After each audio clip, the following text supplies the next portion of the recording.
Presiden Joko Widodo kemarin baru saja meninjau salah satu kawasan industri terpadu yang ada di Batang, Jawa Tengah. Daerah ini disiapkan untuk menyambut relokasi atau pemindahan pabrik-pabrik yang ada di China, baik dari perusahaan Amerika Serikat, Korea, Jepang, dan perusahaan dari negara lainnya. Dan kali ini karpet merah Jokowi digelar demi investor asing masuk RI. Artinya Jokowi di sini menegaskan bahwa Indonesia siap memberikan berbagai kemudahan agar investor mau menempatkan dananya di tanah air. Memang kenapa sih Pak Jokowi ini kok ngotot banget tarik investasi dari luar negeri? Apa manfaatnya dan sebesar apa peluang yang bisa dimanfaatkan Indonesia? Serta bagaimana kesiapan kita untuk menjadi surga bagi investor global? Kita akan bahas bersama ya. Kalau kita lihat ada statement dari Presiden Jokowi saat meninjau kawasan industri terpadu di Batang itu, Presiden Jokowi blak-blakan menyampaikan maksud dan tujuannya dibalik keinginannya untuk menarik investasi asing. Jadi kalau ditanya kenapa sih kok Pak Jokowi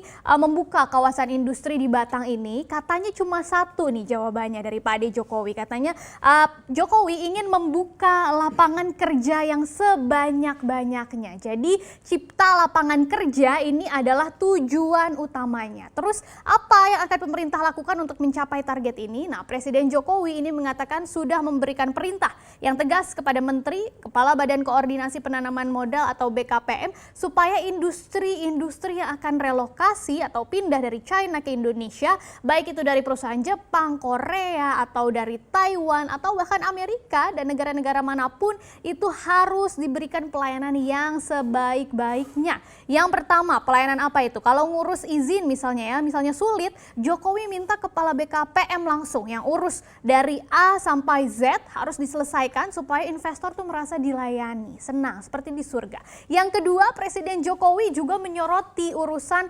pembebasan tanah yang saat ini memang selalu menjadi masalah biasanya. Untuk itu, kalau misalnya ada yang mau pindah investor, kata Pak Jokowi langsung aja deh masuk, gak usah urus apa-apa, nanti yang urus semuanya dari kepala BKPM. Berat ya tugas BKPM di sini. Dibantu juga tentu saja dengan gubernur dan bupati. Supaya apa? Jangan kalah dengan negara-negara lain. Bahkan Jokowi dikatakan siap memberikan diskon harga tanah bagi investor asing. Jadi harga tanah harus lebih murah dari negara lain dan pengurusan izin harus lebih mudah dan lebih cepat dari negara lain juga. Kenapa sih harus gitu? Karena ini Jokowi mau Indonesia harus memiliki sebuah competitiveness atau daya saing yang baik dengan negara-negara yang ada di dunia. Kalau tidak, Jokowi khawatir jangan sampai peristiwa tahun lalu terjadi lagi, yaitu ketika ada relokasi pabrik dari Tiongkok atau dari China, 33 perusahaan bahkan, dan saat itu tidak ada satupun yang Indonesia dapat, tidak kebagian. Kebanyakan justru pada lari ke Vietnam. Nah, seperti apa sih datanya terkait dengan investasi asing ataupun daya saing Indonesia yang dibahas oleh Presiden Jokowi ini? Kita lihat bersama. Kalau dilihat dari berdasarkan data BKPM sejak 2015 sampai dengan 2020, kita bisa lihat ya di sini bahwa jumlah penanaman modal asing di Indonesia setiap kuartalnya itu ada di kisaran 6 sampai 8 miliar dolar Amerika Serikat. Paling kecilnya itu ada di 6,6 miliar dolar Amerika Serikat di kuartal pertama 2015 dan juga kuartal ketiga 2018 yang ada di sini ya. Nah, paling tingginya itu pernah kita sampai di 8,3 miliar dolar Amerika Serikat pada kuartal ketiga dan kuartal keempat 2017.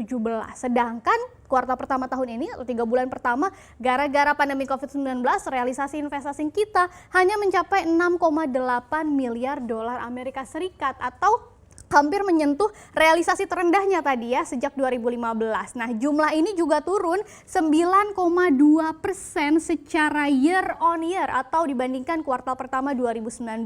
Dan memang kalau kita lihat di sisi lainnya nilai investasi domestik ada peningkatan dan mendominasi justru. Tapi apa sih masalahnya kalau investasi asing ini menurun?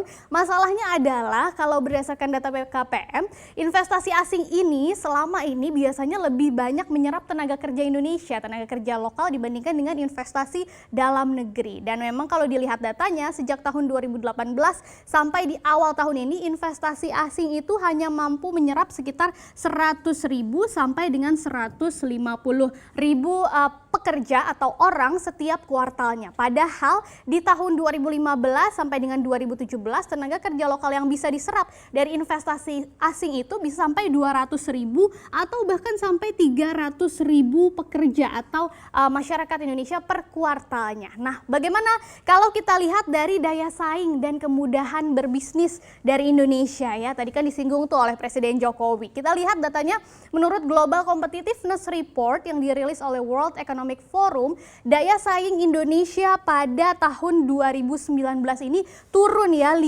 peringkat. Dari tahun 2018 itu ada di peringkat 45, kemudian di 2019 ada di peringkat 50 dari 141 negara di dunia. Nah, kita ini masih kalah jauh sama negara tetangga kita loh. Singapura itu berhasil menduduki peringkat pertama. Nah, menurut Bappenas, persoalan regulasi menjadi alasan peringkat daya saing Indonesia ini masih kalah dari negara lain. Tapi kalau menurut salah satu peneliti Indef, sebetulnya bukan masalah regulasi saja yang membuat daya saing Indonesia ini turun, melainkan juga masalah kualitas sumber daya manusianya ternyata juga masih tergolong rendah. Ini terlihat dari menurunnya indikator dari penilaian ini, yaitu salah satunya kemampuan tenaga kerja kita dan kemampuan industrinya juga untuk mempekerjakan tenaga kerja tersebut. Nah, hal yang sama juga terjadi nih di penilaian yang dilakukan oleh Institute for Management Development atau IMD World Competitiveness Ranking ya, yang ini IMD World Competitiveness Ranking ini beberapa waktu lalu IMD baru saja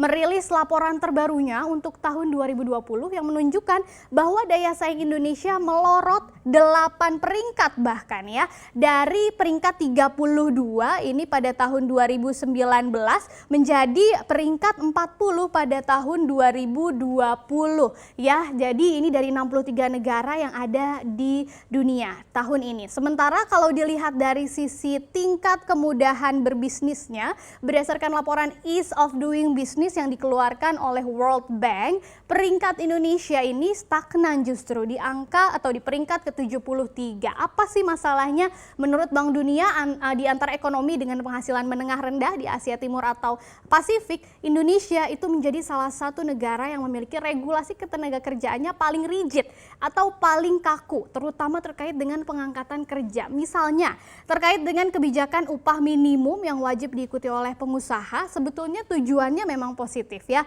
untuk menjamin kompensasi yang adil untuk pekerja. Tapi ternyata dalam praktiknya kebijakan ini akhirnya dijalankan dengan mengorbankan kepentingan dari perusahaannya sendiri. Jadi catatan-catatan tadi itu yang harus diperbaiki oleh pemerintah kalau memang betul-betul mau dilirik oleh investor asing. Semua ini harus cepat dibereskan, apalagi ternyata peluang Indonesia untuk menampung investasi asing di tengah pandemi COVID-19 ini justru lagi sangat besar ya. Kita lihat ini berdasarkan data Kementerian Perindustrian, dikatakan bahwa saat ini setidaknya sudah ada sekitar 150 perusahaan loh yang akan hengkang dari China. Dari jumlah ini sebanyak 110 perusahaan itu berasal dari Amerika Serikat, sementara sisanya 40 lainnya berasal dari Jepang. Nah, sebenarnya inilah peluang yang sangat besar yang bisa Indonesia tangkap. Dan saat ini juga sudah ada 7 perusahaan, dikatakan Pak Jokowi, yang telah memastikan bakal merelokasi pabriknya ke Indonesia ya, termasuk ke kawasan industri Batang, yaitu bidang usaha perusahaannya bisa industri elektronik, kemudian audio dan video. Seperti ada 2 merek yang mungkin Anda pasti kenal, yaitu LG dan Panasonic, bahkan juga ada suku cadang kendaraan bermotor yang semuanya berorientasi ekspor. Nah, diperkirakan relokasi ini akan mendatangkan nilai investasi hingga 850 juta dolar Amerika dengan penyerapan tenaga kerja lokalnya hingga 30.000 orang. Jadi banyak ya.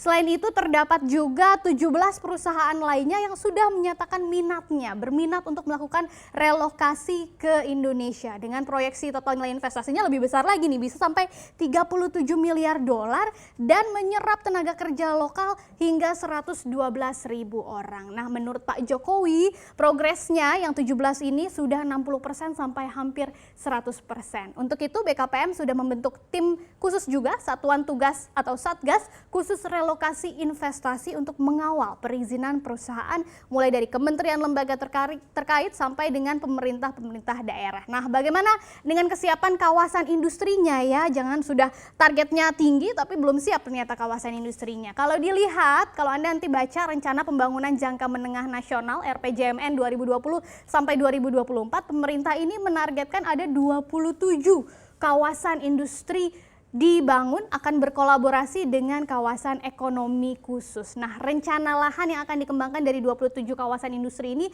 mencapai 53.000 hektar. Jadi besar ya, luas, dan sekitar 50% dari lahan tersebut sudah dikuasai. Nah, 27 kawasan industri ini dibagi lagi menjadi 2 kelompok. Ada 9 kawasan industri yang benar-benar prioritas dan 18 kawasan industri pengembangan. Nah, 80% dari 27 proyek ini didorong keluar Jawa untuk pemerataan pembangunan ya. Kita lihat rinciannya itu di Pulau Sumatera itu ada 14. Kemudian di pulau lainnya yaitu di Kalimantan ini ada 6. Kemudian di Madura ada 1 dan ada 3 di Pulau Sulawesi dan Maluku serta 1 ada di Papua, bahkan ada 1 juga di sini di Nusa Tenggara Barat ya. Nah, hanya ada 1 yang ada di Jawa yaitu ternyata Brebes. Kita ingat ya dulu beberapa waktu lalu sebelumnya itu Brebes diduga menjadi tujuan relokasi pabrik-pabrik yang ada di China dari perusahaan Amerika Serikat, tapi ternyata